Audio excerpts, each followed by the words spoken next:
And then one day, a letter arrives that brings with it a new and profound transformation.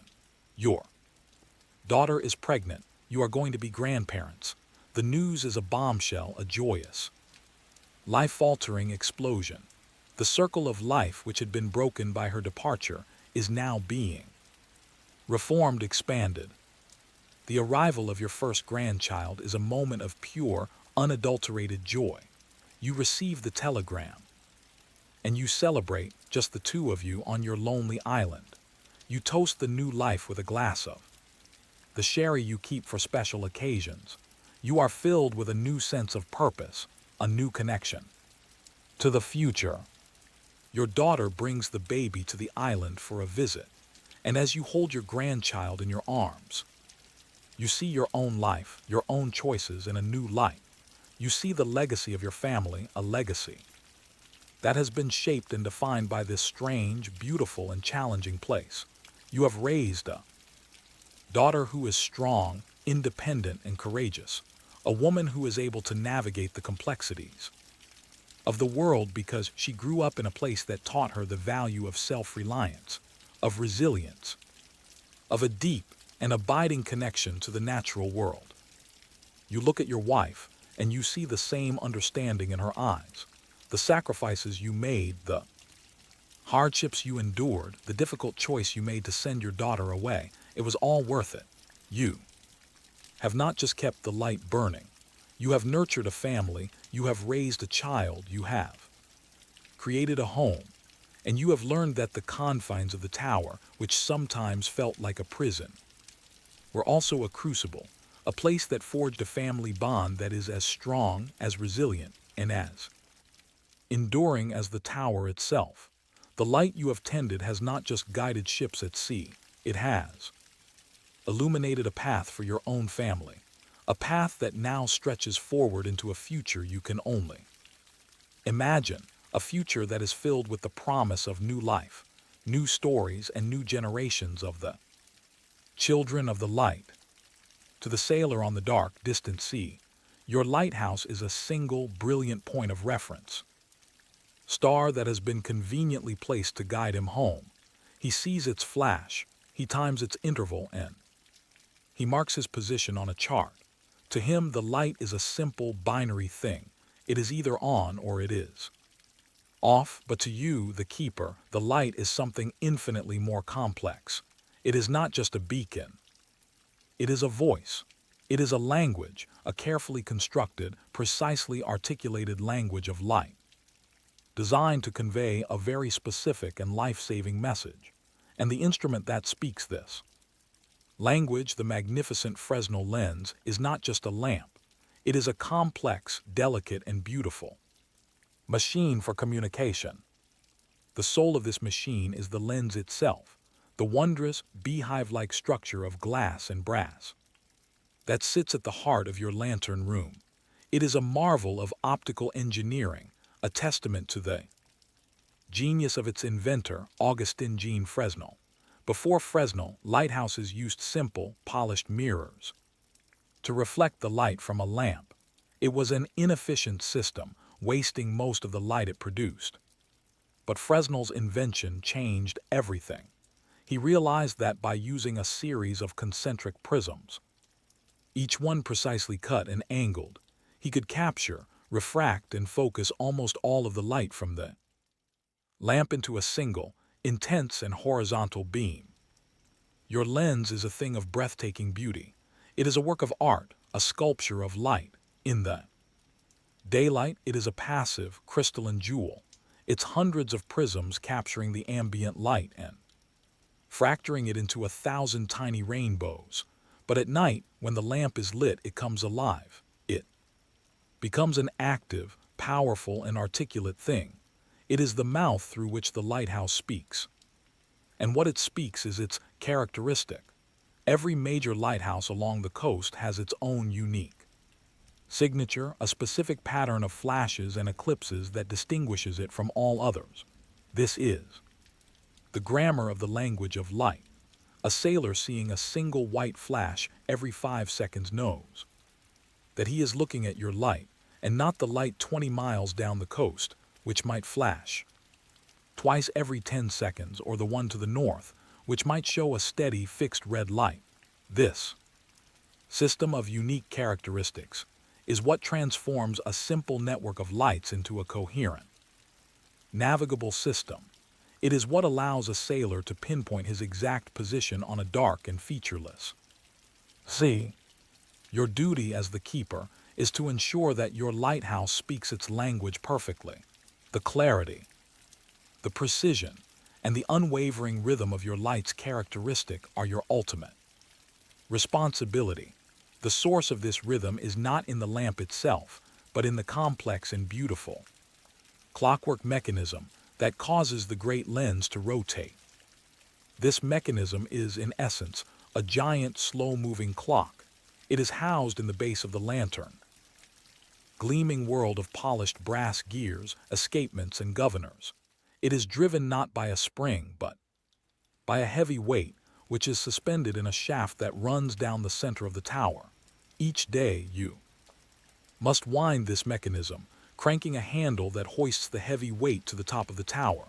And then, over the course of the next 24 hours, the force of gravity, acting on that slowly descending weight, provides the steady, reliable power that turns the massive, multi-ton lens. The speed of the rotation is controlled by a governor, a delicate and sensitive device that ensures the timing of the flashes is precise to within a fraction of a second. The characteristic itself is created by the design of the lens.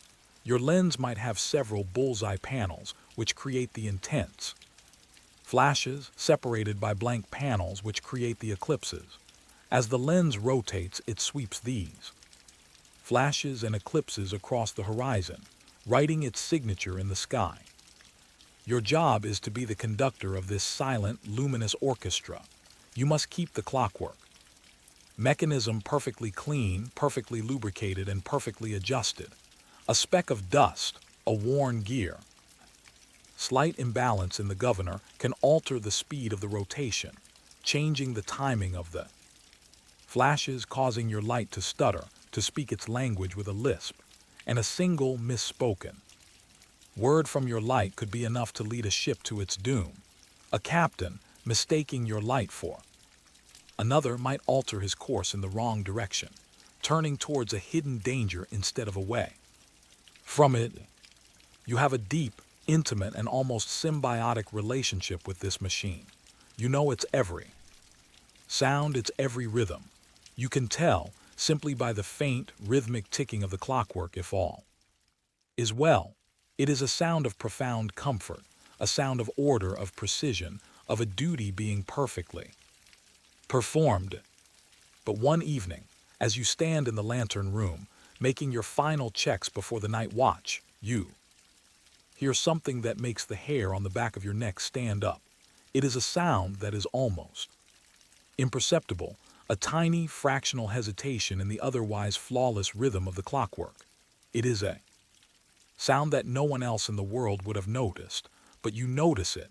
It is a tiny catch in the ticking, a momentary, almost infinitesimal pause.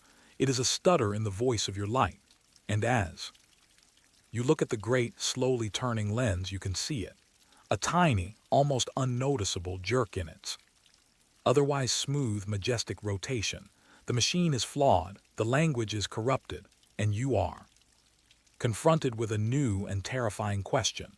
What, in a machine so perfectly designed, so meticulously maintained, could possibly be going wrong? The tiny, almost imperceptible flaw in the rotation of the lens becomes your all-consuming obsession.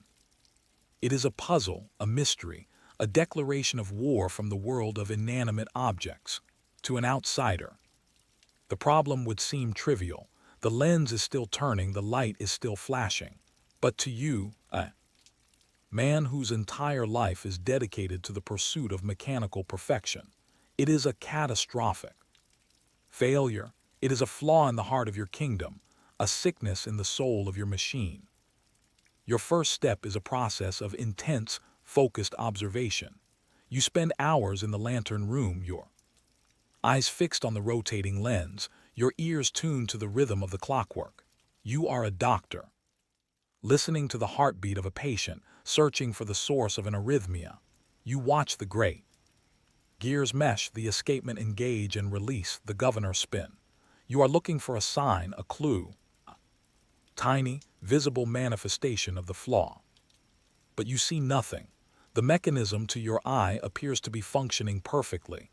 The gears are clean, the lubrication is fresh. There are no visible signs of wear or damage. The problem is hidden. Deep within the machine, a ghost in its intricate metallic guts. Your next step is to begin a process of elimination. You start with the most likely culprits. You recheck the balance of the lens itself. A slight imbalance caused by a shifting of one of the heavy glass prisms could cause a hesitation in the rotation. You use a spirit level and a series of delicate measurements, but you find that the lens is perfectly balanced. You then turn your attention to the clockwork mechanism. You check the tension of the mainspring, the alignment of the gears, the condition of the bearings.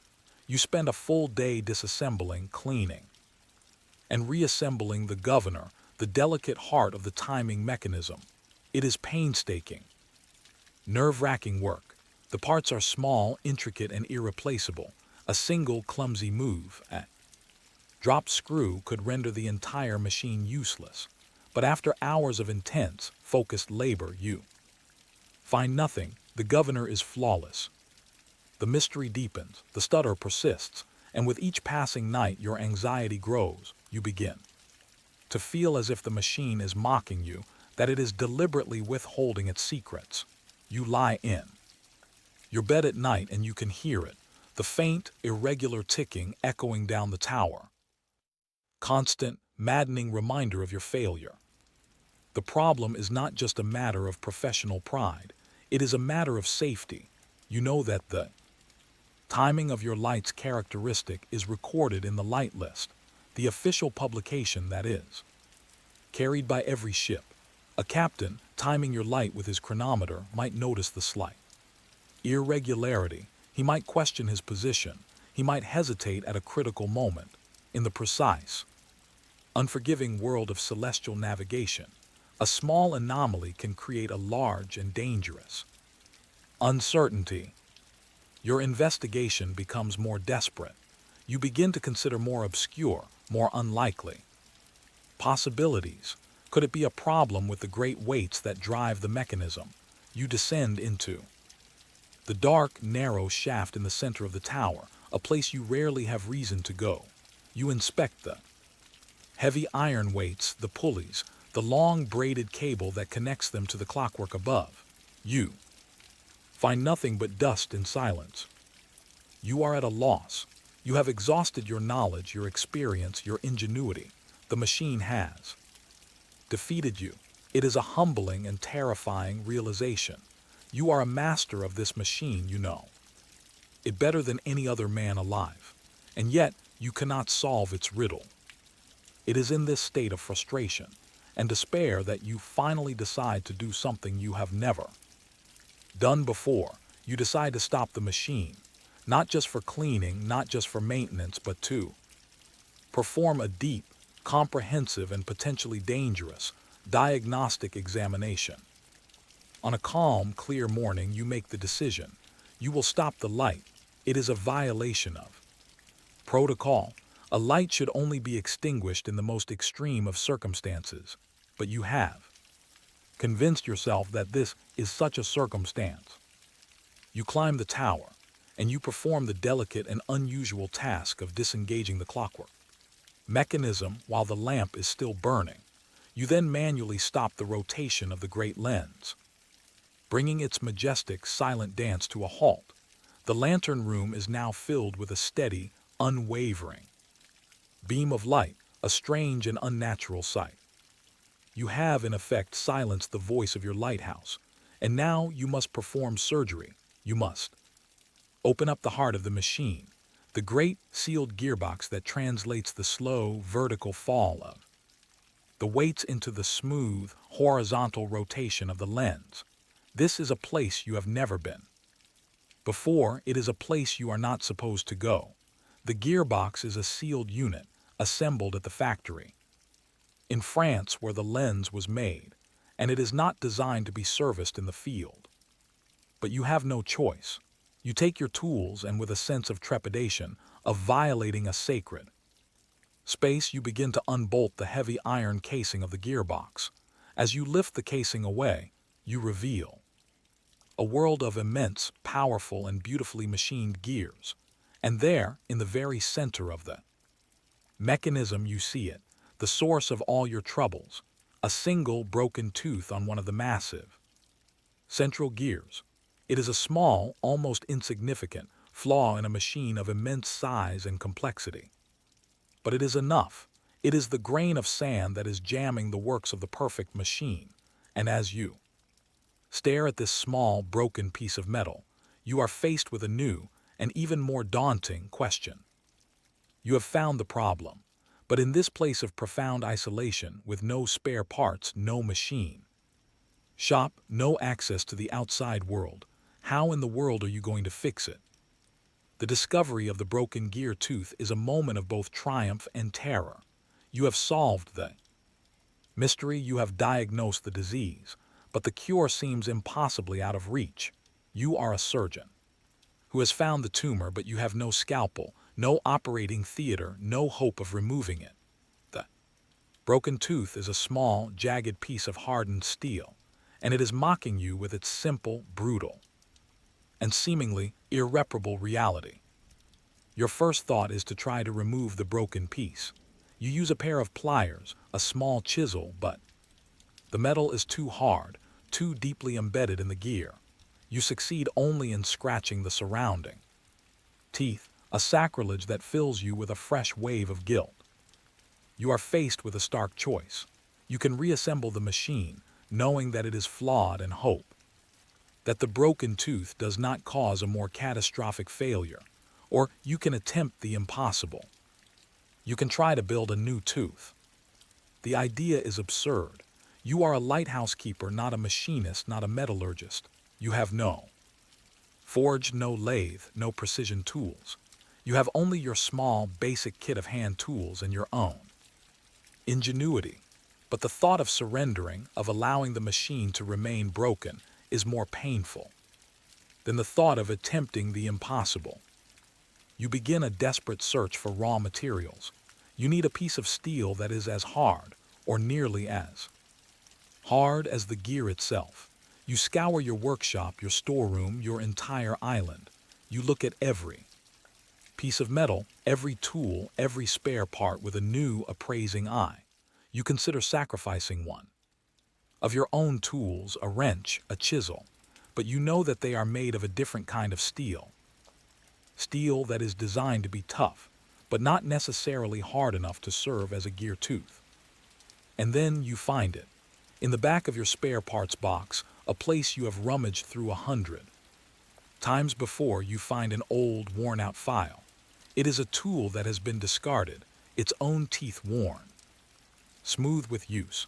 But you know that a file is made of the hardest steel imaginable. It is a tool that is designed to cut other metals. It is the perfect raw material.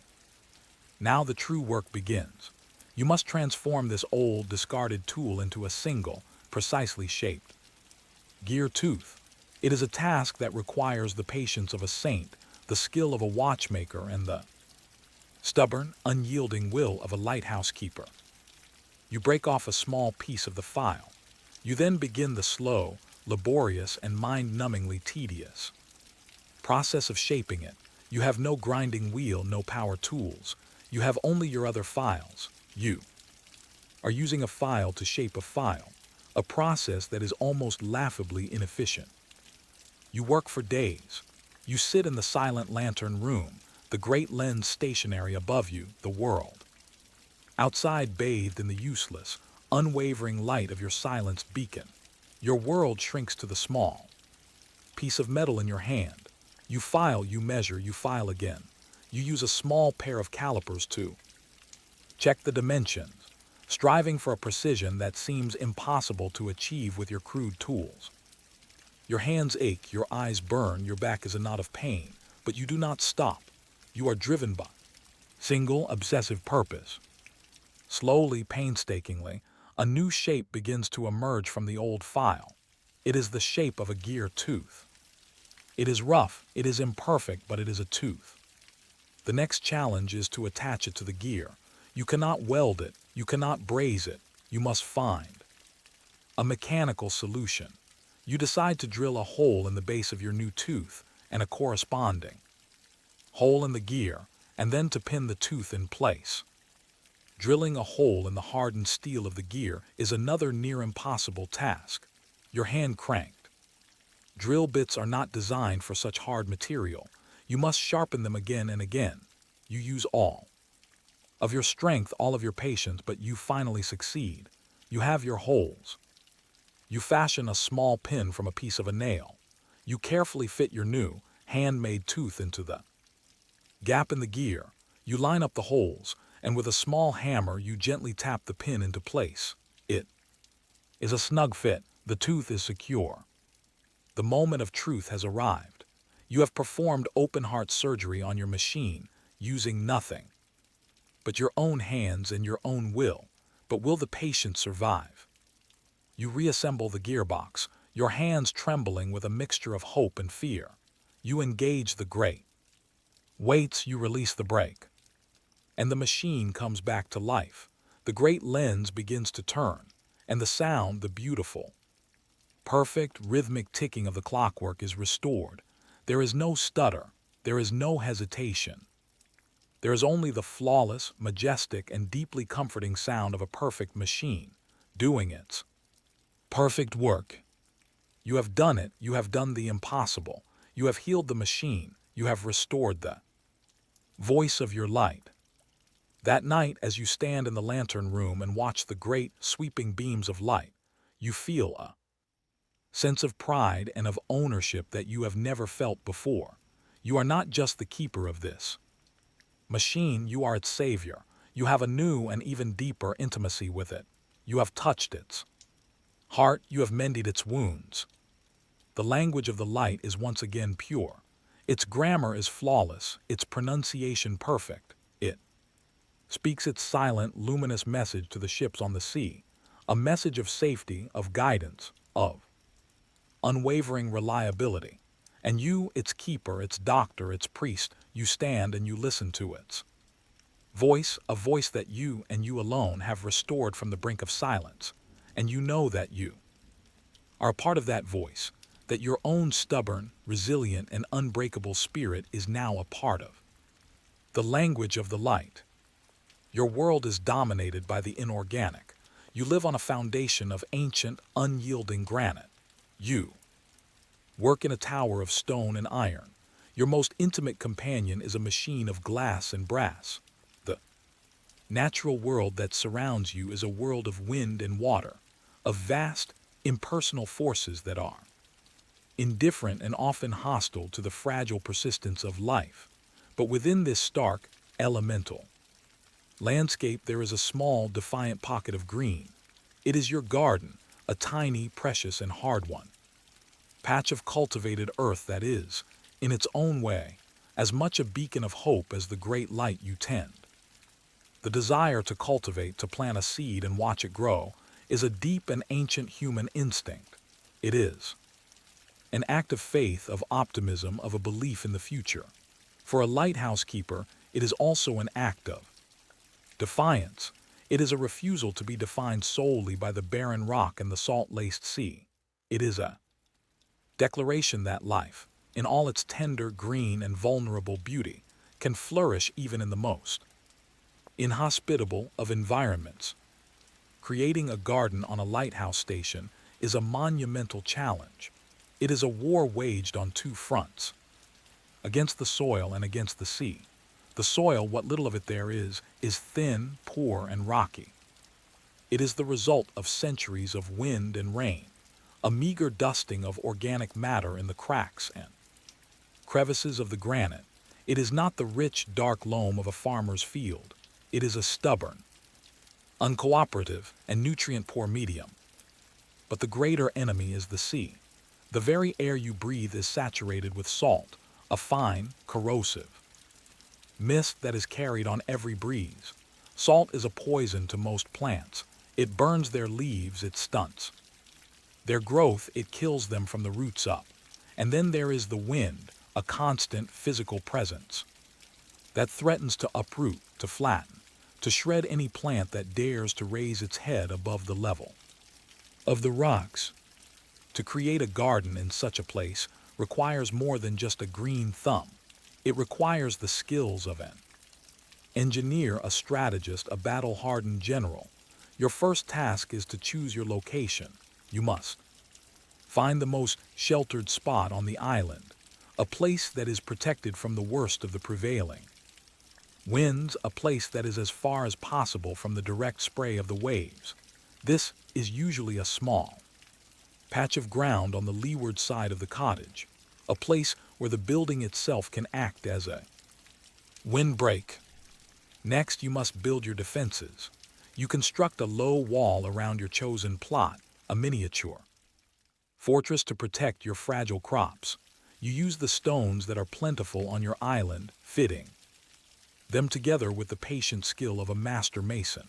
The wall is not high, but it is thick and strong, a solid, unyielding barrier against the relentless wind.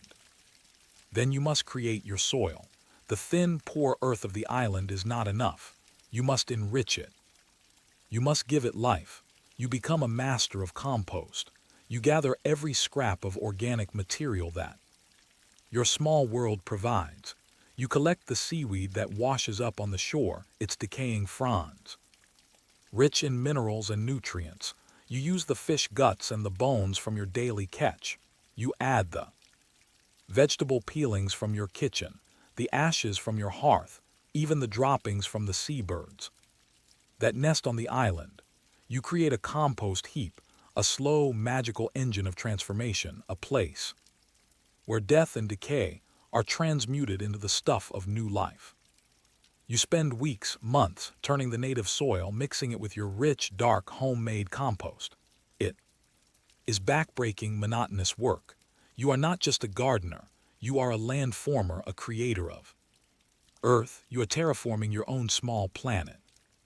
Finally, the time comes to plant. You cannot grow the delicate, fussy vegetables of a mainland garden. You must choose your crops with the care of a seasoned survivalist. You plant potatoes, their tubers safe beneath the soil, protected from the wind and the salt. You plant hardy root vegetables, carrots, turnips, onions. You plant tough, leafy greens that can withstand the harsh conditions, kale, chard, cabbage. These are not glamorous vegetables. They are the sturdy, reliable, and nutrient-dense crops of a peasant, of a survivor. You plant your seeds with a sense of hope and of trepidation. You have done everything you can. You have built your fortress. You have created your soil. But now the fate of your garden is in the hands of forces beyond your control. The sun, the rain, the mysterious alchemical process of germination. The days that follow are a period of anxious waiting. You inspect your garden each morning, searching for the first signs of life. And then one day you see it, a tiny green shoot pushing its way up through the dark earth. It is a moment of pure, unadulterated joy. It is a miracle. It is a victory. It is a sign that your hard work, your planning, your faith have been rewarded. The garden becomes a new focus of your life. It is a place of peace, of contemplation, of quiet, satisfying labor. You tend to it with a gentle, paternal care. You water it with your precious, rationed fresh water. You pull the weeds that compete with your crops for the meager resources of the soil. You watch, with a sense of wonder, as the small shoots grow into strong, healthy plants. The garden changes your diet. It provides you with fresh, crisp, and flavorful food, a welcome and healthy contrast to the monotonous diet of salted meat and dried beans. A simple meal of boiled potatoes and fresh greens, grown with your own hands in your own soil, is a feast, a celebration of your ingenuity and your perseverance. But the garden is more than just a source of food. It is a source of beauty. It is a patch of vibrant living color in a world of gray and blue. It is a connection to the cycles of the seasons, a reminder that even in this timeless elemental place, the world is still turning, still growing, still renewing itself. It is a testament to the enduring and often irrational human need to make a mark, to leave a place a little greener, a little more alive than you found it. But this small, fragile outpost of life is in a constant state of siege. The wind and the salt are relentless enemies. What happens when a storm of unusual fury, a force of nature that even your stone walls cannot withstand, sets its sights on your small, green, and defiant kingdom? The storm that comes is not the apocalyptic fury of a hurricane, the kind that threatens the tower itself. It is a different kind of storm, a more insidious and persistent enemy of your garden.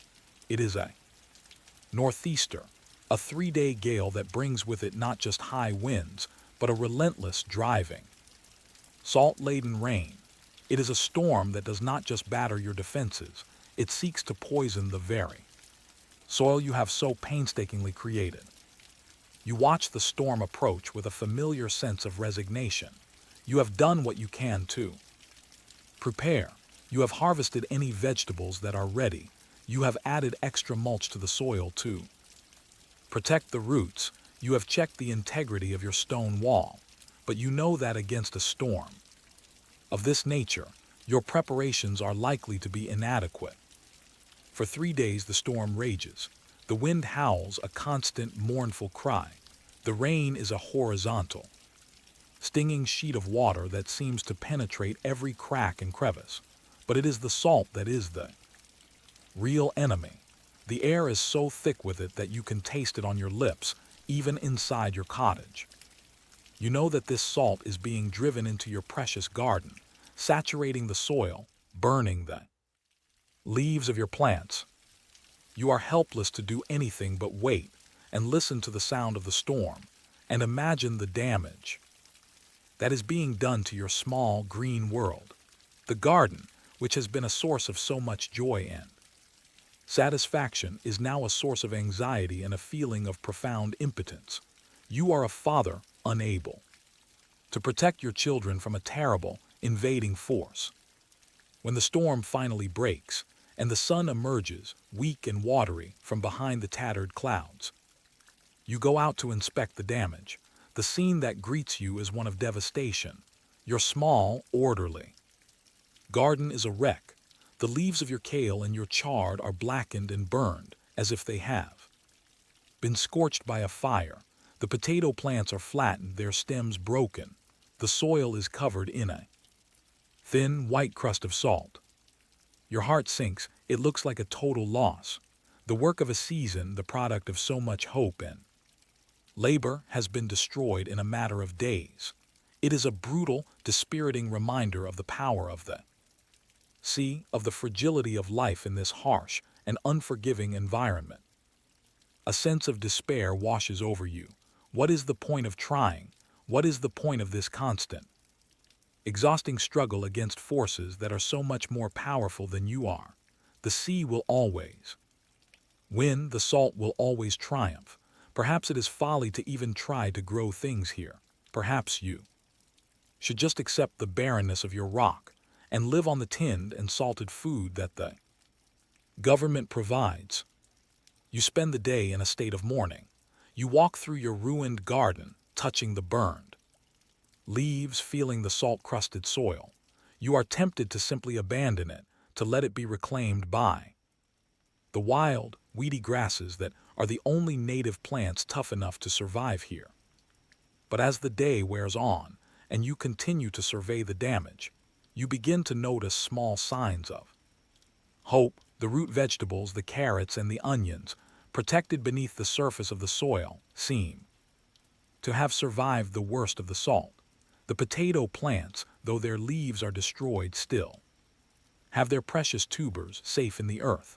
The core of the garden, the most vital, life-sustaining part of it, has endured. And you realize that your garden is not dead. It is wounded, it is battered, but it is not dead. And in that realization, Your own spirit begins to rally. The despair gives way to a familiar, stubborn resolve. You will not surrender, you will not be defeated, you will rebuild. The work of restoration is even harder than the work of creation. You must first undo the damage. You begin the slow, laborious process of leaching the salt from the soil. You use your precious supply of fresh water, the water from your cistern, to flush the soil, to wash the poison away. You carry bucket after bucket of water to the garden, pouring it gently over the beds, hopping to dilute the salt and carry it down, away from the delicate roots of your plants. It is a desperate, almost counterintuitive act. You are using one of your most precious, limited resources to save another. You prune the damaged plants, cutting away the burned and blackened leaves, hopping to encourage new growth. You add a fresh layer of compost to the soil, a transfusion of new life and new nutrients. You are a doctor tending to a patient who has been severely traumatized. You do not know if your efforts will be successful. You can only work and wait and hope. The garden becomes a symbol of your own resilience. Your struggle to save it is a reflection of your own struggle to survive and to thrive in this challenging place. It is a battle against despair, refusal to accept defeat. It is an act of faith, a belief in the power of life to recover, to regenerate, to triumph over adversity. And as the days turn into weeks, you begin to see the results of your labor. A new green shoot emerges from the stem of a kale plant. A new leaf unfurls on a chard. The garden is coming back to life. It is a slow, tentative, and fragile recovery, but it is a recovery nonetheless. The experience changes your relationship with your garden. You no longer see it as a simple source of food or of beauty. You see it as a partner, a fellow survivor. You have faced a common enemy together. And you have, through a combination of your own hard work and its own innate, stubborn will to live, endured. You have learned that a garden on the edge of the world is not just about cultivating plants. It is about cultivating hope. And as you look at your small, battered, but undeniably living patch of green, you are filled with a new and profound respect for the simple, miraculous, and enduring power of a single well-tended seed. But the seasons turn and the challenges change. The salt and the wind are the enemies of the summer. What new and different adversary does the long, dark, and frozen winter hold? For your small, defiant garden, the adversary of winter is not a violent, aggressive force like a storm, but a slow, silent, and relentlessly encroaching one. It is the cold. The cold is a thief, a silent killer that steals the warmth from the soil, that freezes the water in the cells of your plants, that turns your vibrant, living garden into a static, frozen tableau of death. To keep your garden alive through a New England winter, even in a limited, dormant state, is perhaps the greatest challenge of all. It is a battle against the fundamental, astronomical reality of your latitude. Your preparations for winter begin in the late autumn, as the days grow shorter and the first, hard frosts begin to bite. You harvest the last of your root vegetables, the carrots, the turnips, the onions. These will be stored in a root cellar, a small, insulated pit that you have dug near the cottage, a place where the earth's own temperature will keep them from freezing. The potatoes, your most important crop, are carefully dug up, brushed clean of soil, and stored in wooden crates in the coolest, darkest corner of your cottage. But you do not abandon the garden itself. You are not content to simply let it die back and wait for the spring. You are determined to keep something alive, to maintain a thread of green, living hope through the long, dark months. This is where your ingenuity and your deep understanding of your own microclimate comes into play. You have selected the hardiest of your crops, the kale and the chard, for this winter experiment. These are plants that are known for their tolerance to cold, but even they cannot survive the full unprotected fury of a New England winter. You must create a new kind of defense, a new kind of shelter. You construct a cold frame. It is a simple, low-slung wooden box with a hinged lid made of old, salvaged window panes. It is, in essence, a miniature, unheated greenhouse.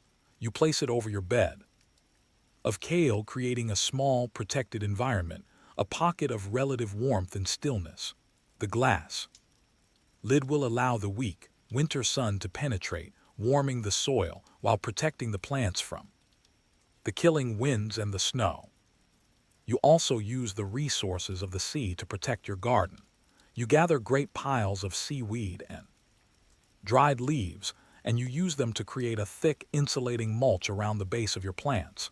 This mulch is like a thick, warm blanket for the soil, protecting the roots from the deepest, most penetrating frosts. As the winter sets in, the world outside your cottage is transformed into a stark, monochromatic landscape of white and gray. The sea is a churning, icy slate. The rocks are coated in a thick layer of frozen spray, and the sky is a low, oppressive ceiling of cloud. But inside your small, cold frame, tiny miracle is occurring. Your kale is still alive. It is not growing, it is not thriving, but it is surviving. Its leaves are a deep, vibrant green, a startling, almost shocking splash of color in the frozen world.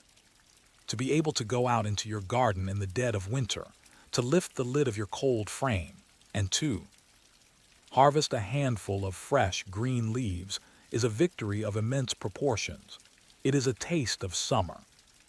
In the heart of winter, it is a source of fresh, vital nutrition at a time when your diet would otherwise be restricted to the preserved and the dried. But more than that, it is a source of profound psychological comfort. It is a living, breathing refutation of the death and the dormancy that surrounds you. It is a promise of the spring to come. The winter is long and hard. There are days when you cannot even get to the garden, when the snow is too deep, when the ice is too treacherous.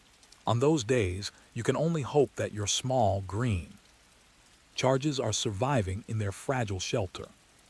But the winter, like all things, eventually comes to an end.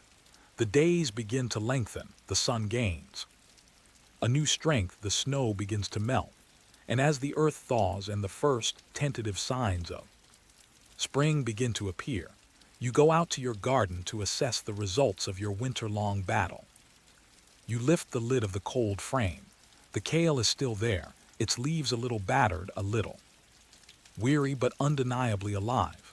You pull back the thick layer of mulch from your other beds, and you see them, the small green shoots of the garlic you planted in the autumn, the first brave pioneers of the new season, pushing their way up through the cold, damp earth. You have done it. You have brought your garden through the winter. You have kept the flame of life burning, however small, however fragile, through the darkest, coldest time of the year. The garden in the spring is a place of rebirth, of renewal, of boundless optimism. You turn the soil. You add the last of your rich, dark compost. You plant your new seeds. And as you work your hands in the cool, damp earth, you are filled with a sense of profound peace and of deep, quiet satisfaction. You have learned that a garden is not just a place, it is a process. It is a cycle of life, of death, of rebirth. It is a constant dialogue between the gardener and the earth, between human ingenuity and the vast, impersonal forces of nature. You have learned that to cultivate a garden on the edge of the world is to cultivate your own soul. It is to learn the virtues of patience, of perseverance, of hope. It is to understand that even in the most barren, the most hostile, the most unforgiving of environments, life, with a little help, a little protection, and a lot of love, will always, always find a way. Your small, green, and defiant kingdom has survived, and in its survival you see a reflection of your own. The life of a lighthouse keeper is a life lived on the border between two worlds. You are a creature of The land, your feet planted firmly on the solid rock of your island, but your gaze is forever turned to the sea, that vast, mysterious, and untamable realm. You are a man of science and of practical mechanics, your days governed by the precise, rational laws of optics, combustion, and clockwork. But you live in a world that is also ancient, elemental, and filled with a deep, resonant sense of mystery. The sea is a place of stories, of legends, of myths, and on the long, dark, and silent nights of your watch, it is easy to feel that the border between the rational and the supernatural is a thin and permeable one. This is a story that is not found in the official logbooks of the lighthouse service. It is a story that is whispered in the coastal towns, told over crackling fires in fishermen's taverns, passed down from one generation of keepers to the next. It is a story of a ghost, of a phantom, of a spectral encounter that blurs the line between what is real and what is imagined. It is the story of the Palatine Light. The legend is an old one, rooted in a real historical tragedy. In the mid-18th century, a ship named the Palatine, carrying immigrants from Germany to America, was wrecked in a winter storm off the coast of Block Island. The stories of what happened are confused, contradictory, and shrouded in the mists of time. Some say the ship was deliberately lured onto the rocks by wreckers, ruthless men who would light false beacons to profit from the misfortune of others. Some say the crew mutinied, or that the passengers were ravaged by disease and starvation. All that is known for certain is that the ship was lost and that many of its passengers perished in the icy waters. But the story does not end there. The legend says that the ship, or its ghost, is doomed to sail these waters forever. It is said to appear on the anniversary of the wreck, a spectral, burning ship, a silent, terrifying reenactment of its own fiery demise. It is a local legend, a piece of seaside folklore, the kind of story that is easily dismissed in the bright, rational light of day. But you are not a man who lives in the bright, rational light of day. You are a man who lives in the deep, profound, and often disorienting darkness of the night. And on a still, moonless night in the dead of winter, you have an encounter that will force you to question the very nature of your reality. It is a night of exceptional clarity. The air is cold and sharp, the stars are brilliant, and the sea is as calm and as black as a sheet of polished obsidian. You are in the lantern room performing your routine checks. The great lens is turning with its usual flawless precision. The lamp is burning with a steady, unwavering flame. All is well. All is as it should be.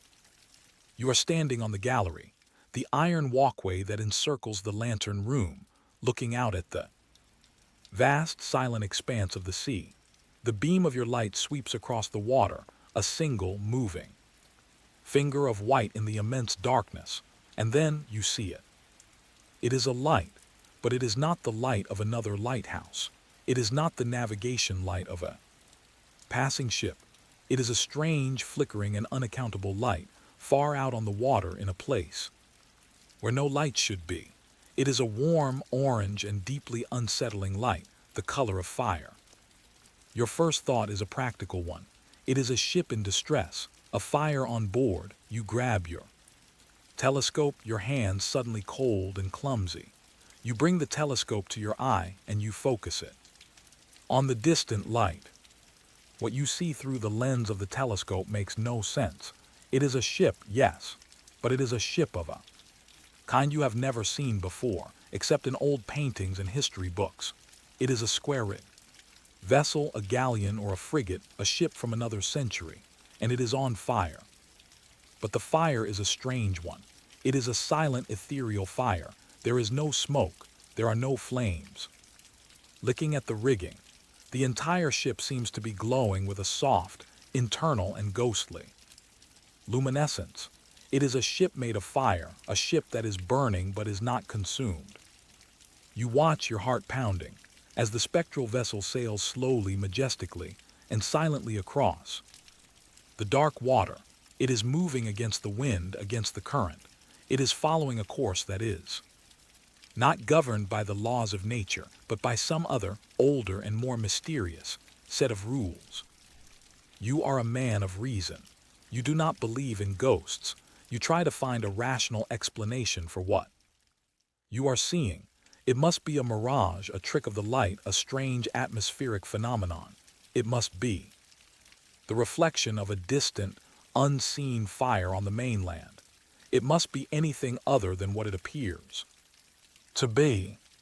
But the image in your telescope is too clear, too detailed, too undeniably real. You can see the lines of its rigging, the shape of its hull, the tall, proud masts, all etched in lines of soft, orange light. You can almost see the figures of people on its deck, ghostly, translucent shapes, moving in a silent, spectral pantomime of a long-forgotten tragedy. The phantom ship sails a slow, deliberate course, heading directly for the reef where the Palatine was said to have been wrecked, and as it reaches the reef it does not strike the rocks, it seems to pass through them as if it were made of smoke, of memory, of pure, insubstantial light. And then, as suddenly as it appeared, it is gone. The sea is once again a blank, black, and empty expanse. You lower your telescope, your hands trembling. The silence of the night rushes back in, a silence that is now filled with a new and profound sense of awe and of fear. You have seen it, the Palatine light. The legend is real. You are a man who has been shaken to the very core of his being. Your rational, orderly, and mechanical world has been invaded by something that is irrational, chaotic, and utterly inexplicable. You have been a witness to a moment when the veil between the worlds has been drawn back, and you have been allowed a glimpse of something that lies beyond the realm of human understanding. You return to the lantern room, your mind reeling. The familiar, comforting presence of your great logical machine is no longer a comfort. The steady, rhythmic ticking of the clockwork seems to mock your own inner turmoil. The brilliant, rational beam of your light seems weak and insignificant in the face of the ghostly, supernatural light you have just witnessed. You are a man with a secret, terrible and wonderful secret that you can share with no one. To speak of what you have seen would be to invite ridicule, to be branded as a madman, a drunkard, a teller of tall tales. And yet to keep it to yourself is to carry a burden that feels almost too heavy to bear. What do you do with a truth that is, by the standards of the world, unbelievable? How do you reconcile the evidence of your own eyes with the rational laws of the universe? The immediate aftermath of the sighting is a period of intense internal conflict. You are a man at war with himself, the rational, practical keeper, the man who trusts in mechanics and in the evidence of his senses is pitted against a new and deeply unnerving part of himself, a part that has been touched by the inexplicable. You pace the small, circular floor of the lantern room, your mind a whirlwind of doubt, of fear, and of a strange, exhilarating awe. Your first instinct is to deny what you have seen. You tell yourself again and again that it was a trick of the eye, a hallucination brought on by fatigue and the profound solitude of your watch. You have been alone for too long. Your mind, starved of normal human contact, has simply created a phantom to fill the void. It is a plausible explanation. You have read stories of men in solitary confinement, of explorers lost in the wilderness who have experienced similar visions. It is a known phenomenon. Pathology of the isolated mind. You cling to this explanation like a drowning man to a piece of wreckage. It is a rational, scientific, and comforting explanation. It allows you to place your experience in a neat, understandable box. It allows you to maintain your grip on the solid, predictable world you have always known. You try to force your mind back to your duties. You polish a piece of brass that is already gleaming. You check the oil level in the lamp, a task you performed only an hour ago. You try to lose yourself in the familiar, repetitive rhythms of your work, hoping that the simple, physical acts of maintenance will banish the ghost from your mind. But it is no use. The image of the burning ship is seared into your memory. It is as vivid and as real as the lens that stands before you. You can still see the ghostly flames, the spectral rigging, the silent, tragic figures on the deck. The vision will not be dismissed. It will not be rationalized away. You go to your logbook. The logbook is your connection to the world of facts, of official records, of verifiable truth. You are required to note any unusual occurrences during your watch, a passing meteor shower, a particularly vivid display of the aurora borealis, an encounter with a naval vessel. Does a phantom ship qualify as an unusual occurrence? You hover over the blank page, your pen in your hand. To write it down would be to give it a new kind of reality, to transform it from a private, internal experience into a public, documented event. It would be an act of professional suicide. The inspector on his next visit would read the entry and he would have you dismissed as a lunatic. And yet, to not write it down feels like a betrayal of your duty to be an accurate and honest observer, a betrayal of the evidence of your own senses. You are a witness, and a witness has a responsibility to testify. You compromise. You do not write about a phantom ship. You write about an unaccountable light. You describe its position, its color, its strange, silent movement. You use the dry, factual, and impersonal language of a scientific observer. You are recording the data, the raw, observable phenomena without offering any interpretation, without mentioning the word ghost. It is a small act of rebellion, a quiet insistence on the reality of your own experience, cloaked in the safe, respectable language of officialdom. The act of writing it down does not resolve your inner conflict, but it does provide a small measure of relief. You have acknowledged the event. You have given it a place, however small and heavily coded, in the official record. But the question of what you have seen continues to haunt you.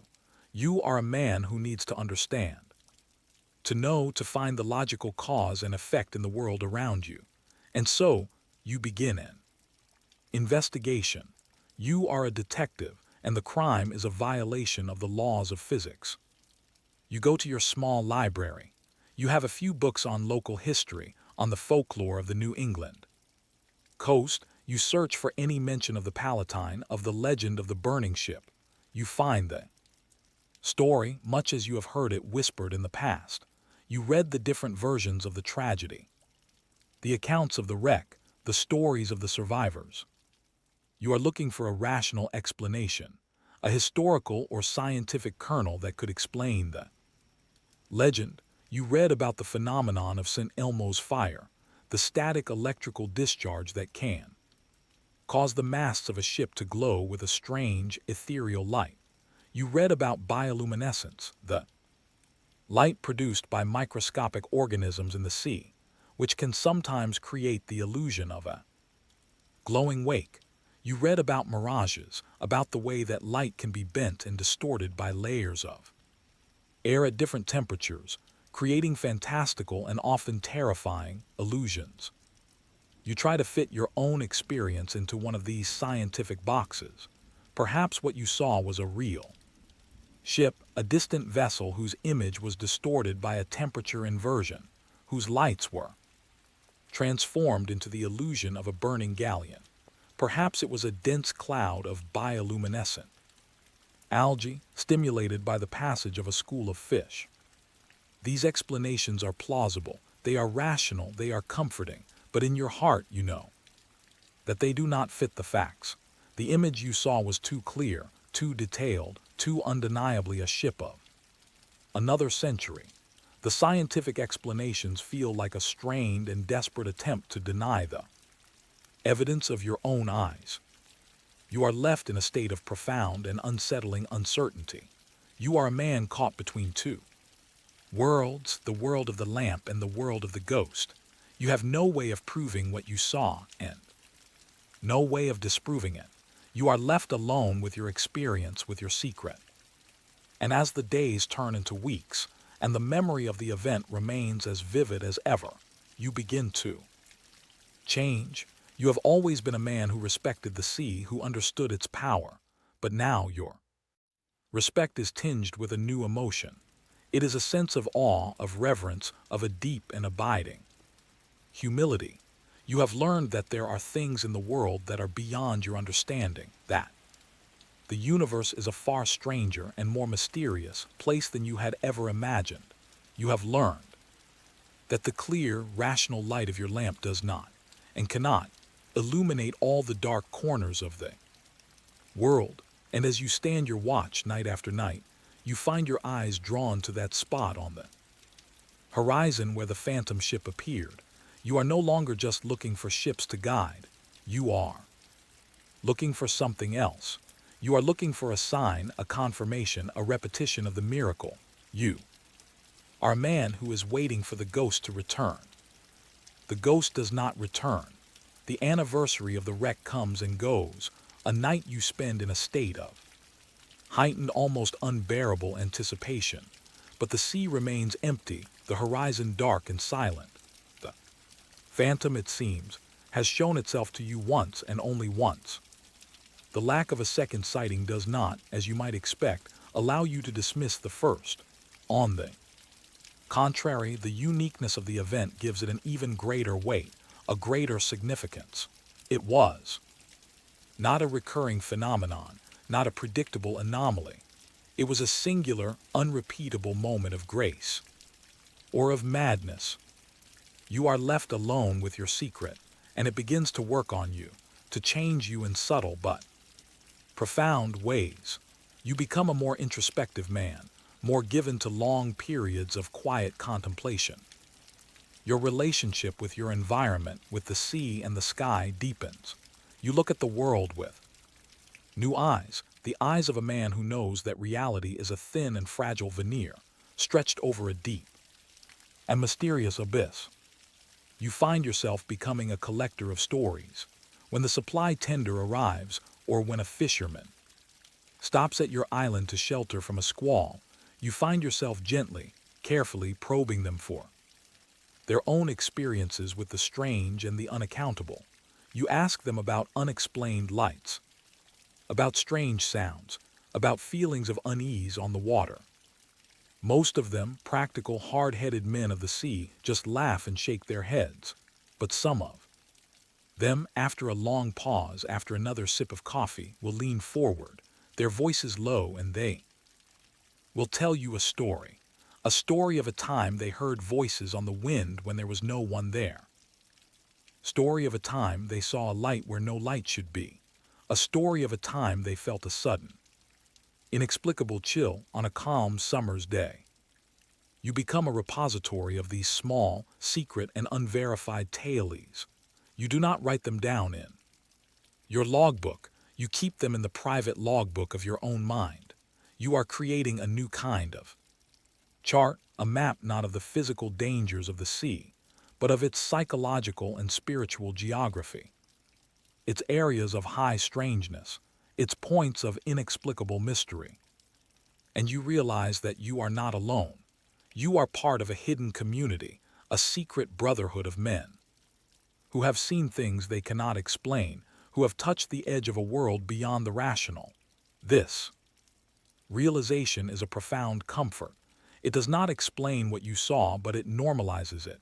It makes your experience not the product of a single, isolated, and possibly unstable mind, but a part of a larger, shared human experience of the mysterious.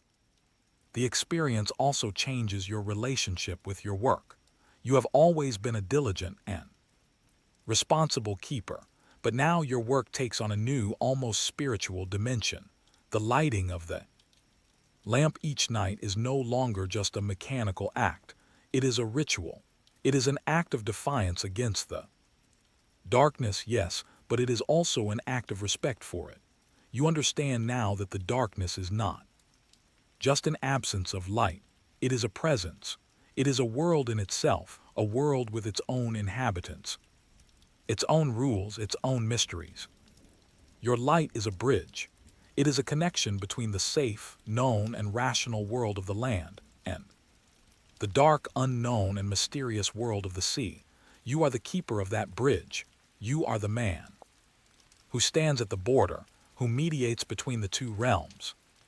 You never see the phantom ship again, but its memory becomes a part of you, a part of the fabric of your life. It is a secret that you will carry with you to your grave. It is a story that you will, perhaps one day, tell to your own grandchild, a story to be told by a crackling fire on a long, dark winter's night. And sometimes, on a particularly still and quiet night, when the sea is black and the stars are bright, you will stand on the gallery and you will look out at the dark water and you will feel a sense of gratitude. You are grateful for the mystery. You are grateful for the uncertainty. You are grateful for the knowledge that the world is not a simple, predictable, and entirely knowable place. You have been given a gift. You have been allowed to see beyond the veil.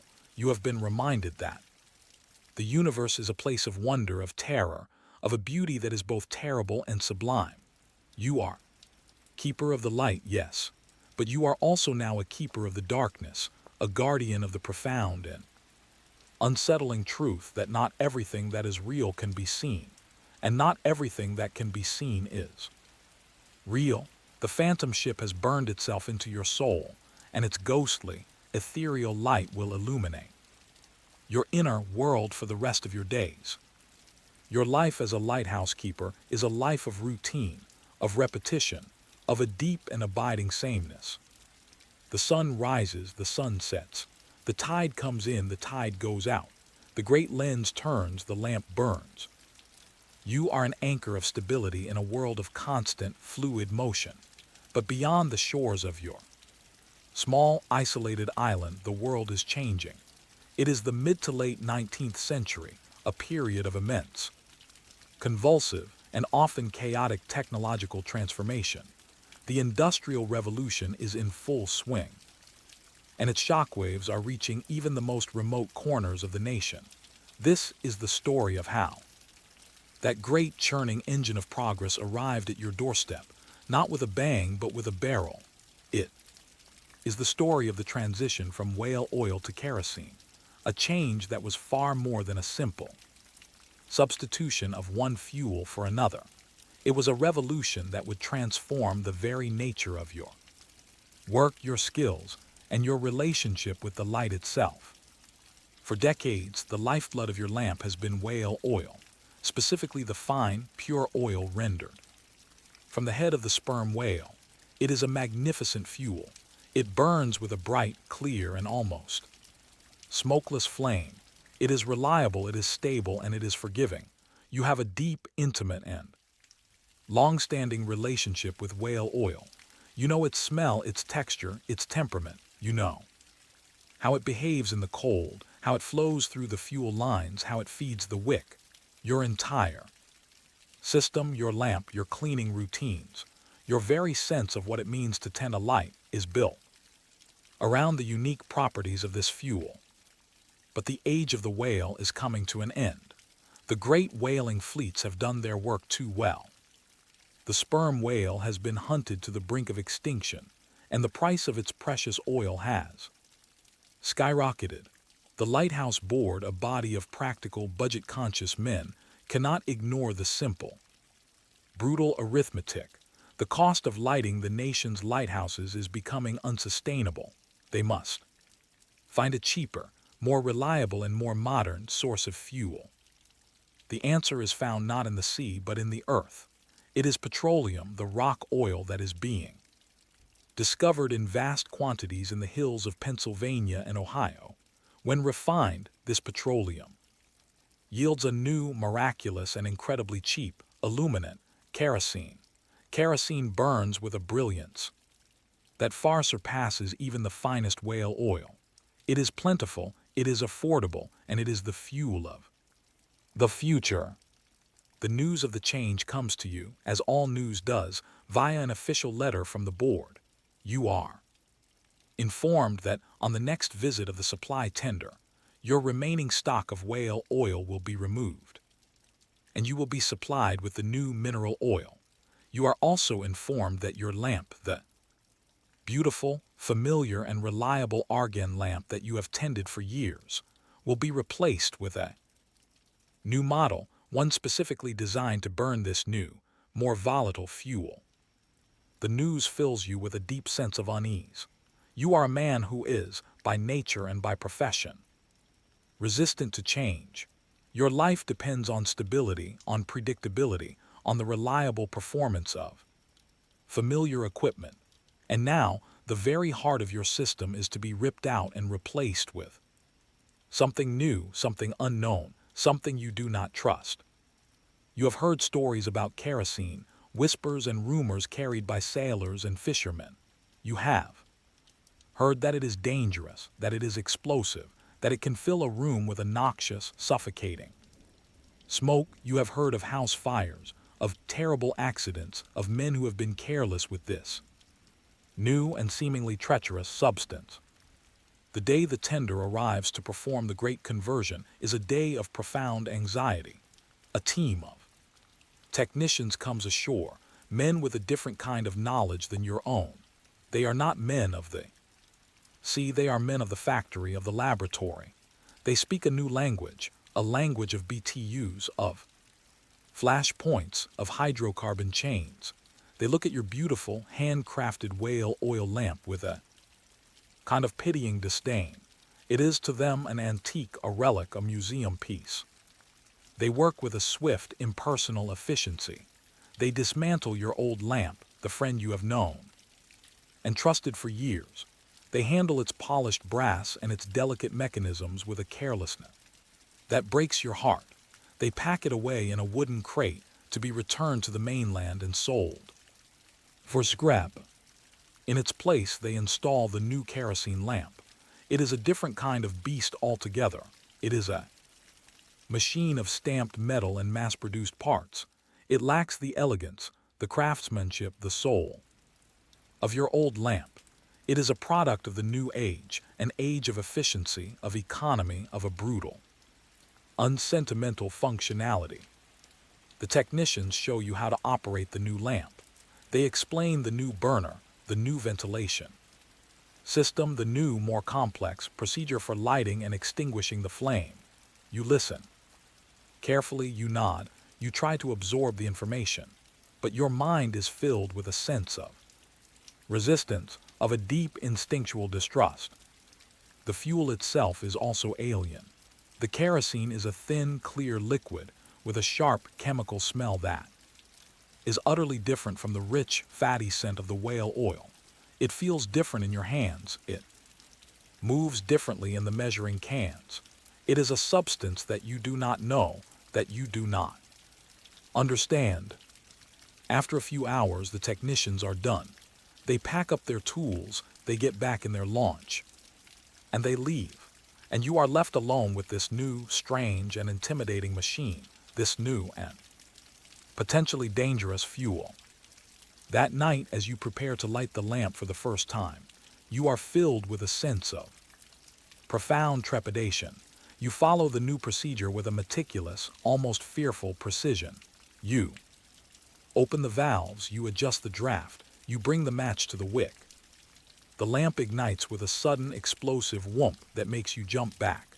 The flame is not the soft, gentle, golden flame of the whale oil lamp. It is a brilliant, almost blindingly white and intensely hot flame. It burns with a fierce, aggressive energy that feels almost alive, almost malevolent. The light it produces is undeniably superior. The beam that sweeps out from your tower is stronger, sharper, and more penetrating than it has ever been before. You know that the sailors on the sea will be grateful for this new, more powerful light. But as you stand in the lantern room, bathed in its harsh white glare, you feel a sense of loss, of a deep and irreversible change. The character of your light has been altered.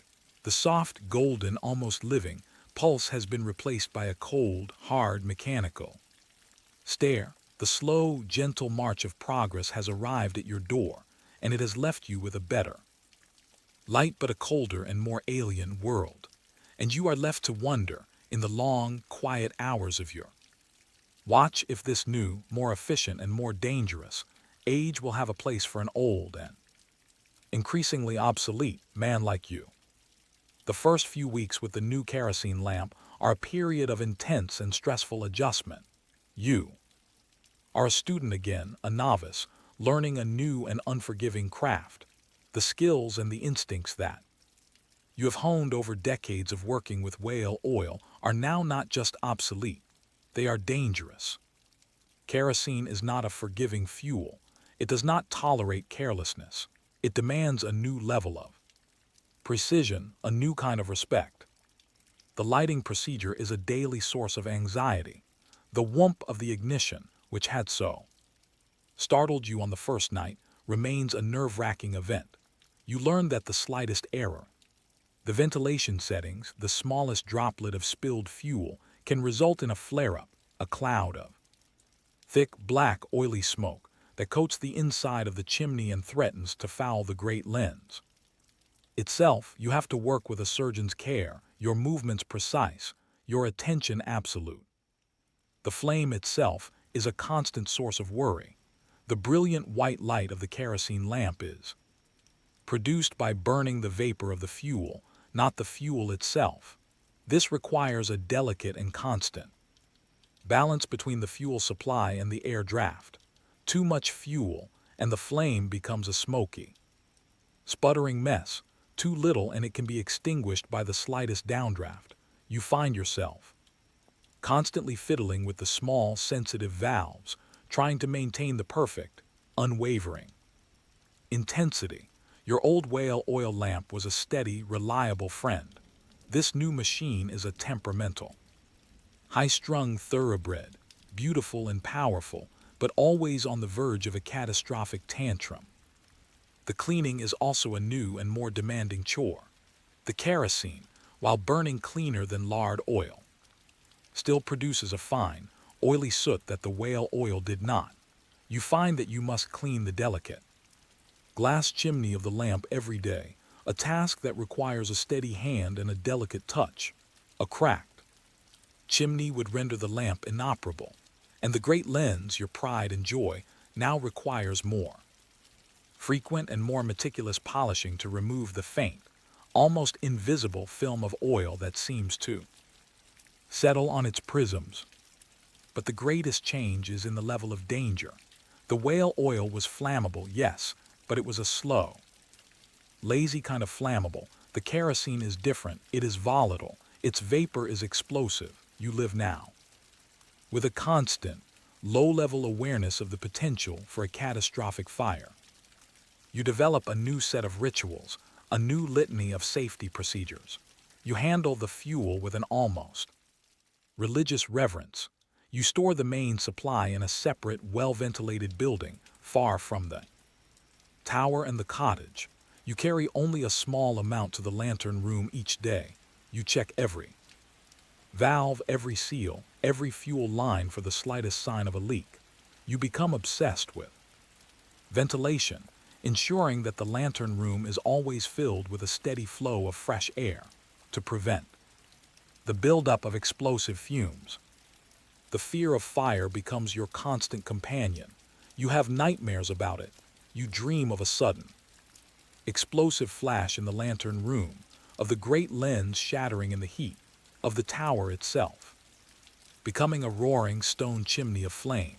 You wake up in a cold sweat, your heart pounding, and you are only reassured by the sight of the steady, sweeping beam of your light, a sign that your fears have not, at least not yet, become a reality. The transition is not just a technological one, it is a psychological one. You feel a sense of alienation from your work, from your light. Your relationship with the old lamp was an intimate, intuitive one. You understood it, you trusted it, you felt a sense of partnership with it. Your Relationship with the new lamp is one of wary and slightly fearful respect. It is a machine that you operate, not a companion that you work with. You also feel a sense of your own obsolescence. The skills that you possessed, the skills that made you a master of your craft, are now worthless. The deep, practical knowledge of the whale, of its oil, of the art of trimming a wick to produce the perfect, soft, golden flame, all of this is now a part of history, as irrelevant as the skills of a man who makes stone tools. You are a man of the 19th century, a man of natural, organic processes, forced to live and work in the dawning of the 20th century, an age of chemistry, of industry, of the machine. You find yourself talking to the old keepers, the men who have retired to the coastal towns. They understand your fears, your sense of loss. They too have seen their world change, their skills devalued. They speak of the old days, of the great whaling ships, of the beauty of the old whale oil. Lights, they are a brotherhood of dinosaurs, men who have been left behind by the relentless forward march of progress. But despite your fears, despite your nostalgia, despite your sense of alienation, you are a professional, you are a keeper of the light, and so you adapt. You learn the new skills, you master the new machine, you force yourself to trust the new fuel. And slowly, gradually, you begin to appreciate the benefits of the new technology. The light is undeniably better. It is more powerful, more reliable, more visible. You receive messages from sailors, passed on by the tender's captain, thanking you for the new, brilliant light, telling you how much easier it makes their navigation. And in these messages, you find a new sense of pride, a new sense of purpose. You are still a guardian. You are still a sentinel. The technology has changed, but the fundamental nature of your duty has not. You are still here to save lives, to provide a beacon of hope in the darkness.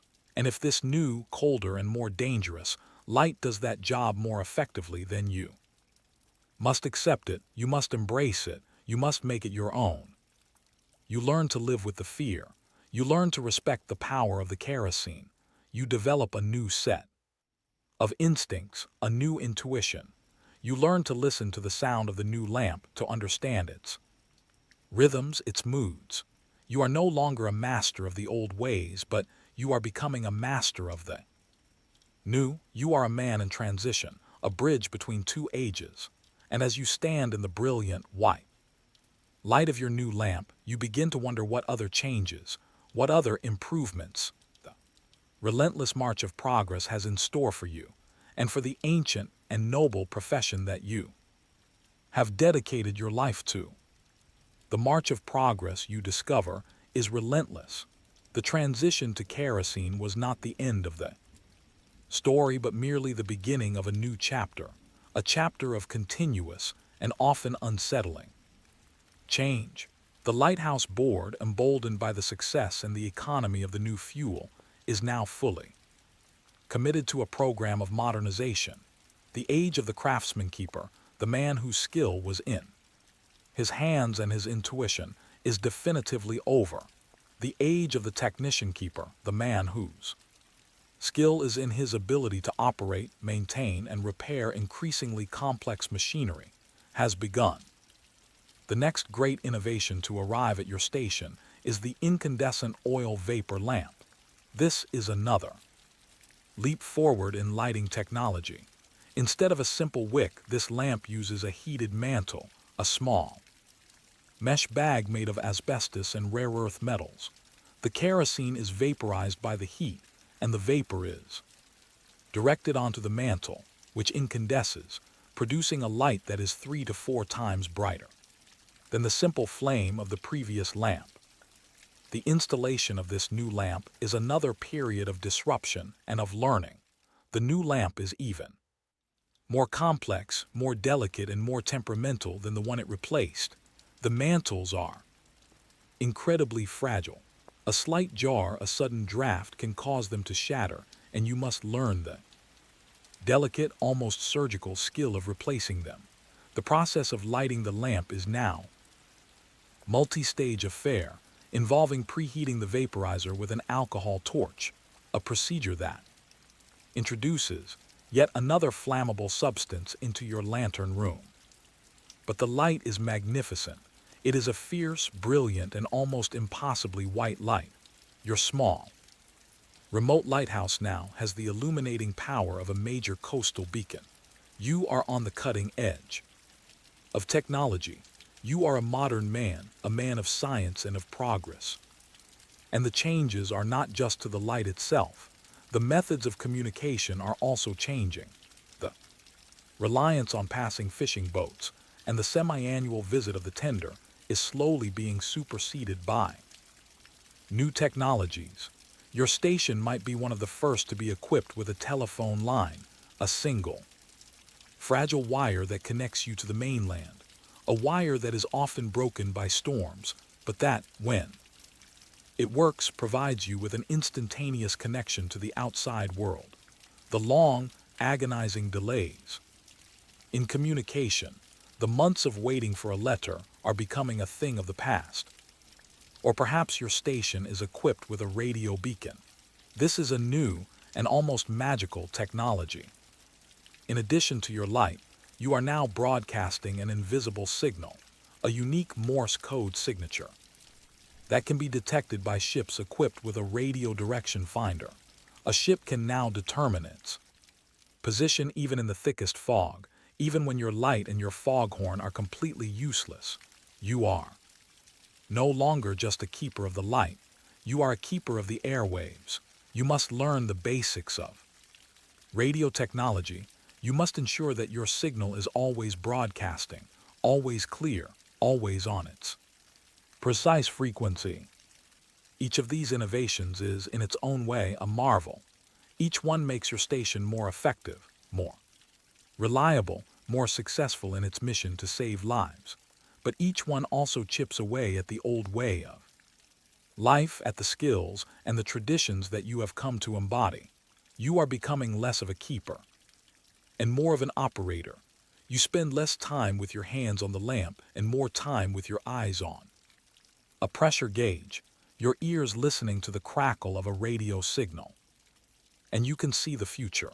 You can see the day when the lamp will be lit not by your hand, but by the flick of a switch. You can see the day when the light will be electric, powered by a generator in the base of the tower or by a cable running under the sea from the mainland. You can see the day when the entire system, the light, the foghorn, the radio beacon, will be automated, controlled by a clock, by timer, by a machine that does not need to sleep, that does not get lonely, that does not need a keeper. You see this future, and you are filled with a sense of profound ambivalence. You are a man dedicated to the saving of lives, and you know that these new technologies will save more lives than you ever could. The automated light will be more reliable, the electric beacon more powerful. Progress is a good thing. It is a necessary thing. But it is also a thing of loss.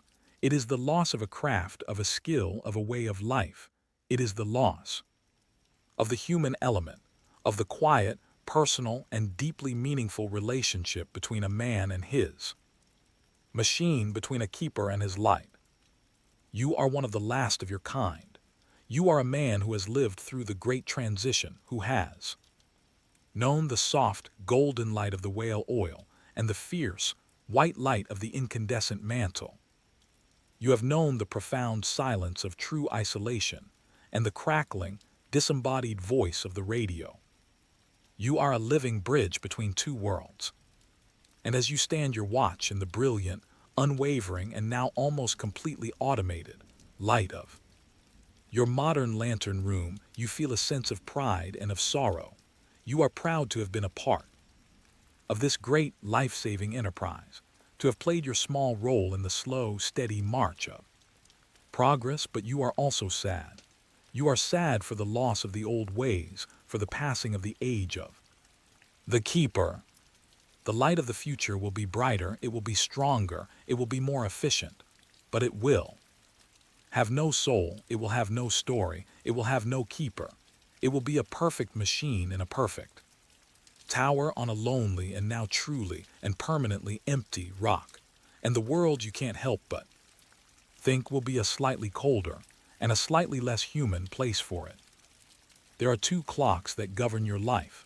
The first is the great, precise, and unwavering clockwork of the lighthouse, the mechanism that measures the night in steady, rhythmic flashes of light.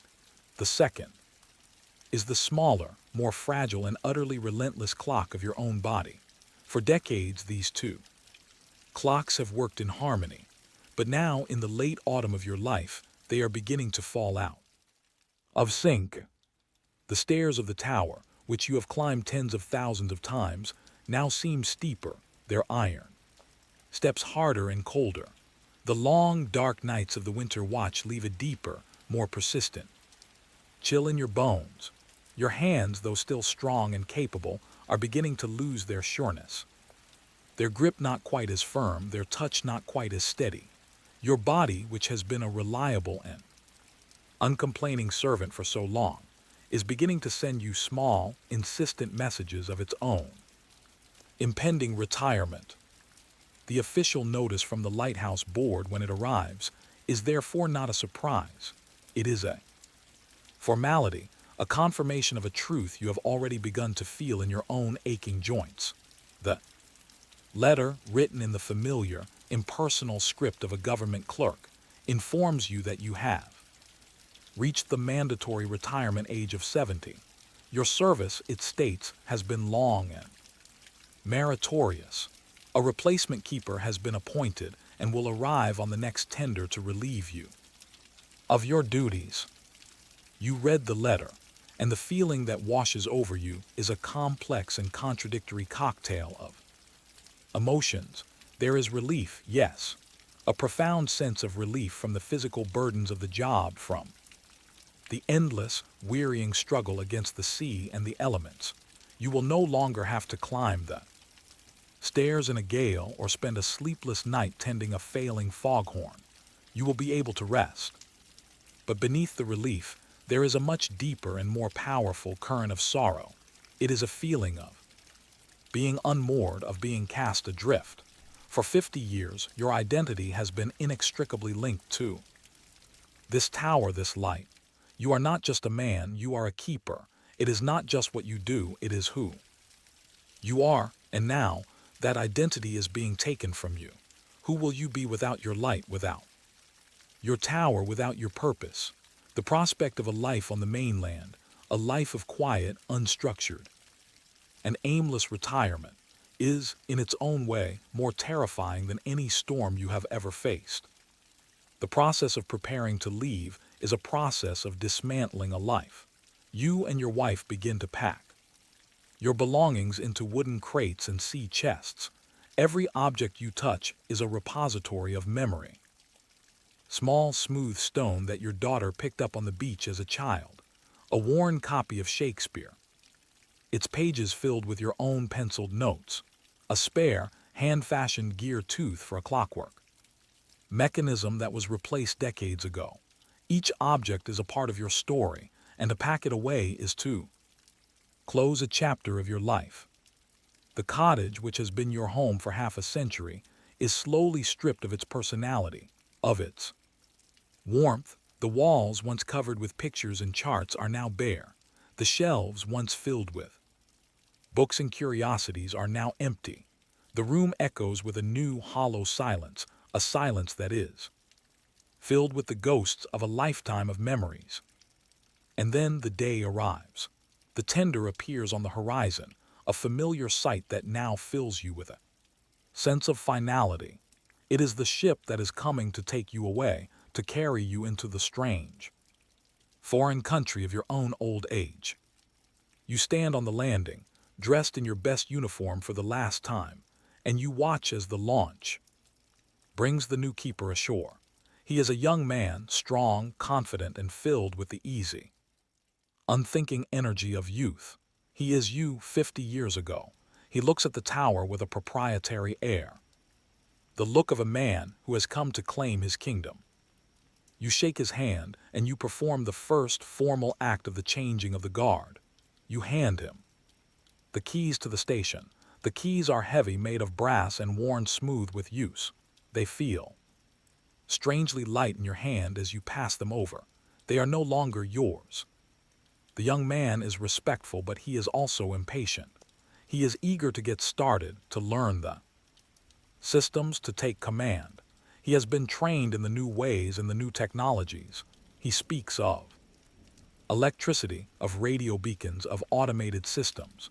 He looks at your beautiful, hand-polished brat and your immaculate, handwritten logbook with a kind of polite but dismissive curiosity. They are, to him, relics of a bygone age. You must now perform the last and most difficult duty of your career. You must give the new keeper a tour of the station. You must pass on the knowledge, the secrets, the quirks of this place that you know better than you know yourself. You must teach him the language of your tower, the meaning of its sounds, the feel of its rhythms. You start in the cottage. You show him the outbuildings.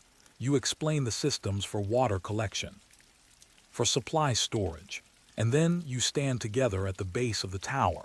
You look up at the great stone cylinder, the silent, steadfast companion of your entire adult life, and you are filled with a sense of the immense, impossible weight of the task before you. How do you pass on a lifetime of love, of struggle, of devotion? How do you explain the soul of a place to a man who has only just arrived? How do you say goodbye to the very center of your world? The tour of the tower is a slow and poignant pilgrimage. Each step of the spiral staircase is a step back in time, a journey through the layers of your own memory.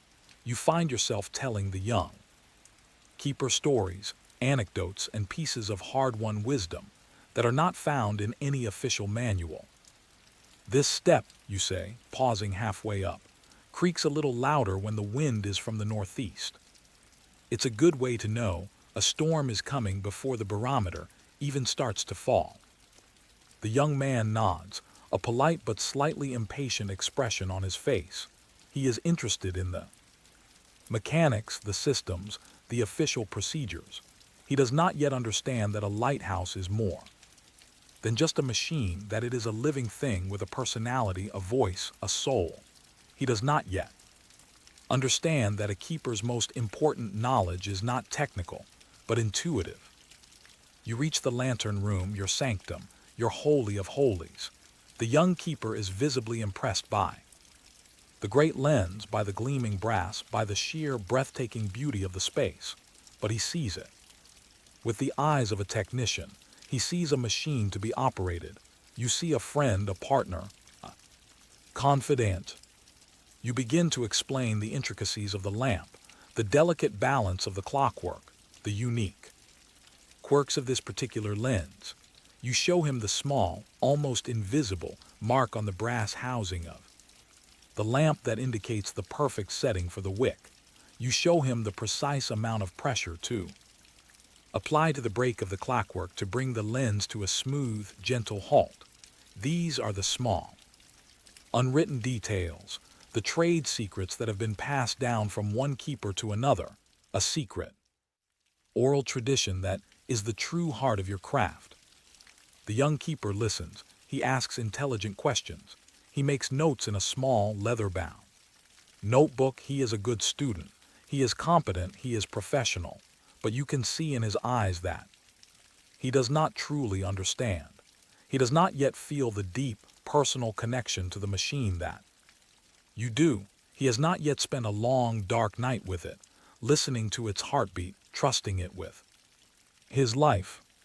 The most difficult part of the tour is explaining the things that cannot be seen, the things that cannot be measured. You try to tell him about the ghosts, not the literal spectral ghost of the Palatine light, but the other, more personal ghosts that inhabit this place. The ghost of the keeper who died in this very room, of a sudden heart attack during a winter storm. The ghost of the young wife who lost her mind from the solitude and the endless, shrieking wind. The ghost of the child who was swept from the rocks and lost to the sea. These are the stories that are not in the logbooks. These are the stories that make this place not just a lighthouse but a repository of human joy and of human sorrow. The young keeper listens to these stories with a kind of detached, professional sympathy. He does not yet understand that these ghosts will in time become his own companions, his own responsibility. The final act of the transfer of knowledge is the logbook. You lay the great, leather-bound volume on the small desk in the lantern room. You open it to the last page, the page that contains your final entry. Your handwriting, which has been so firm and so steady for so many years, is, you notice, a little shaky. You show him the book. You explain the system of notation, the importance of accuracy, the weight of the history that is contained within its pages. You are not just handing him a book, you are handing him the memory of the station, the collective consciousness of all the keepers who have come before him. He takes the book from you. He runs his hand over its worn leather cover, and for the first time you see a flicker of something in his eyes that is not just professional competence. It is a flicker of awe, of humility, of a dawning understanding of the true nature of the responsibility he is about to assume. The tour is over. The knowledge has been passed on. The changing of the guard is almost complete. You descend the stairs for the last time. Each step is a farewell. You are leaving a part of yourself behind, in the stone, in the iron, in the very air of this tower. Back in the cottage, your wife has prepared a final meal. The four of you, your wife, the young keeper, and the captain of the tender, sit down at your small wooden table. It is a strange and somber meal. The conversation is stilted, filled with the unspoken emotions of the day. The young keeper is respectful, but he is also, you can tell, eager for you to be gone. He wants to be alone in his new kingdom, to begin the process of making it his own. He wants to hang his own pictures on the walls, to arrange his own books on the shelves, to begin his own dialogue with the light and the sea. And you are eager to leave. The cottage no longer feels like your home.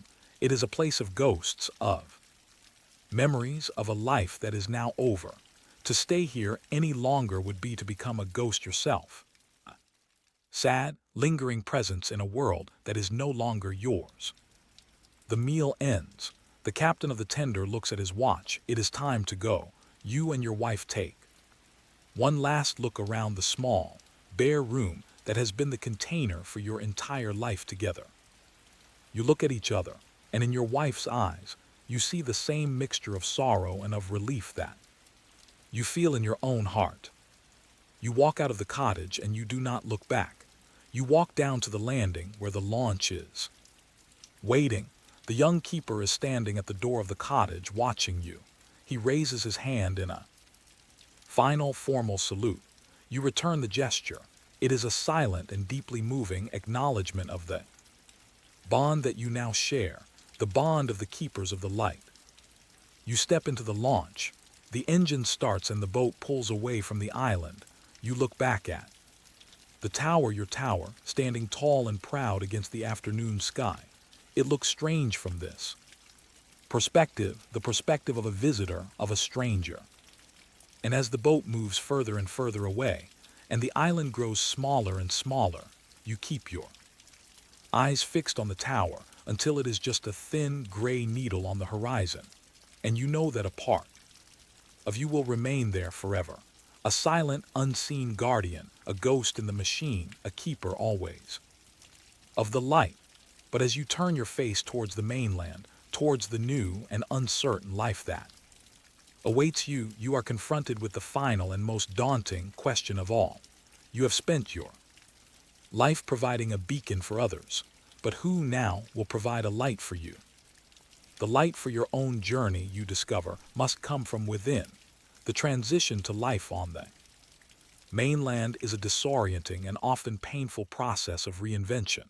You are an immigrant in your own country, a stranger in a world that should be familiar but is not. The simple, everyday rhythms of town life are a foreign language that you must learn to speak. You and your wife buy a small cottage, a house with a garden and neighbors and a street out front. It is everything you have dreamed of, and it is a prison. The walls of the cottage feel thin and flimsy. After a lifetime of living within thick, solid stone, the proximity of your neighbors is a constant, low-level source of anxiety. You are used to a world of vast, empty spaces, and now you are surrounded, hemmed in by the lives of other people. The sounds of the town are a constant, chaotic assault on your senses. The clatter of wagons, the shouting of children, the ringing of bells.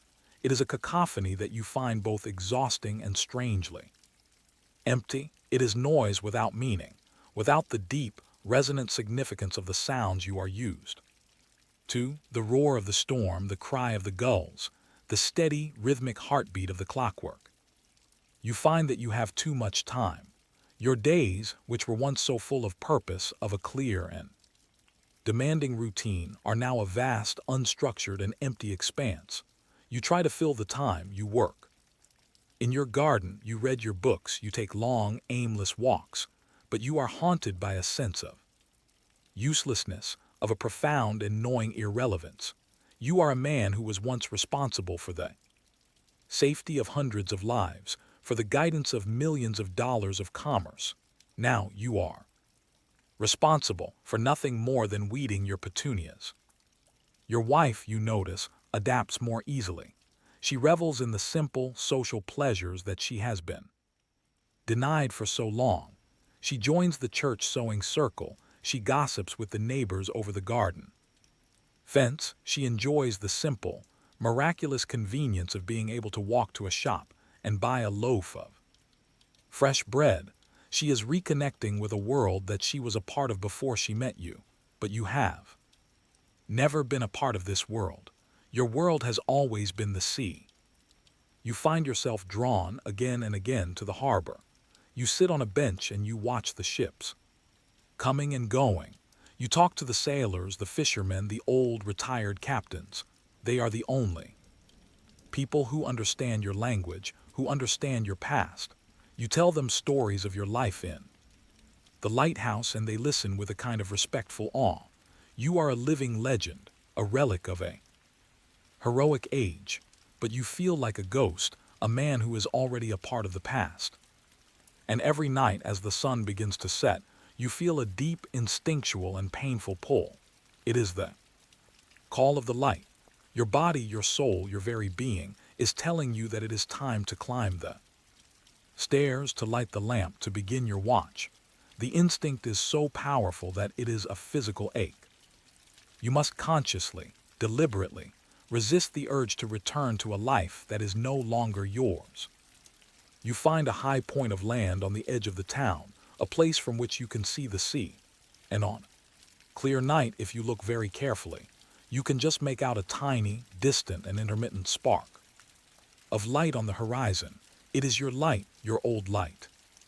You buy a telescope and you set it up on the hill, and each night you perform a new and final ritual. You watch your light, you time its flashes, you check its rhythm. You are still a keeper, but now you are a keeper from a distance. You are watching over the young man who has taken your place. You are sending him your strength, your knowledge, your silent, invisible support. One night as you are watching, you notice something. The rhythm of the light is wrong. It is stuttering, hesitating. The young keeper is in trouble. Your heart aches for him. You know the fear, the frustration, the loneliness that he is feeling. You want to help him, to tell him what to do, but you are here and he is there. The torch has been passed. The battle is now his to fight. You watch for hours, your eye pressed to the telescope, and then you see the rhythm restored. The light is once again steady, strong, and true. The young keeper has solved the problem. He has learned the language of the tower. He has become a true keeper. And in that moment, you feel a sense of peace, of closure, of a final and deeply satisfying letting go. The light is in good hands. The tradition is secure. Your work is truly and finally done. You pack up your telescope. You walk back to your small cottage, to the warmth of your fire, to the comfort of your wife's presence, and for the first time since you left the island, you feel a sense of being at home.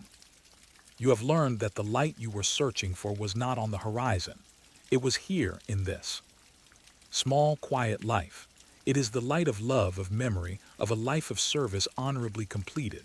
You are no longer a keeper of the great public light that guides the ships at sea. You are now the keeper of a smaller, more personal, but no less important light. It is the light of your own story, the light of your own soul, and you know with a deep and abiding certainty that it is a light that will burn brightly and steadily for all the days that remain to you. In the grand, sweeping narratives of history, the great events are often recorded in thick, leather-bound volumes in the dispatches of generals, the decrees of kings, the pronouncements of presidents, but history is also made in the small, quiet, and uncelebrated corners of the world, in the daily routines of ordinary men and women, and for the lighthouse keeper, the silent, unassuming witness to this microhistory is the logbook. It is not a diary, not a journal of personal reflections, but a meticulous, factual, and utterly indispensable record of the station's life. It is a document of immense importance, a legal record, a scientific instrument, and in its own quiet way, a profound testament to the passage of time and the enduring vigilance of the men who kept the lights. Your logbook is a heavy, leather-bound volume, its pages thick and creamy, its spine worn smooth by the countless hands that have opened and closed it over the decades. It is a book that has been passed down from keeper to keeper, a continuous, unbroken chain of observation and record-keeping. When you first arrived at your station, you inherited not just the tower and the lamp, but also this book, a tangible link to the men who came before you, their lives like yours, measured in the steady, predictable cycles of the sun and the lamp. The rules for keeping the logbook are strict, precise, and unyielding. Every entry must be made in black ink in a clear, legible hand. No erasures are permitted. Any mistakes must be neatly crossed out and initialed. The entries must be made at specific times, at sunrise, at sunset, at midnight, and at any other time when a significant event occurs. The information to be recorded is equally precise: the date, the time, the state of the weather, wind direction and force, cloud cover, temperature, barometric pressure, the amount of oil consumed, the maintenance performed on the lens and the lamp, and any unusual occurrences. To the casual observer, the pages of the logbook would appear monotonous, a repetitive litany of facts and figures.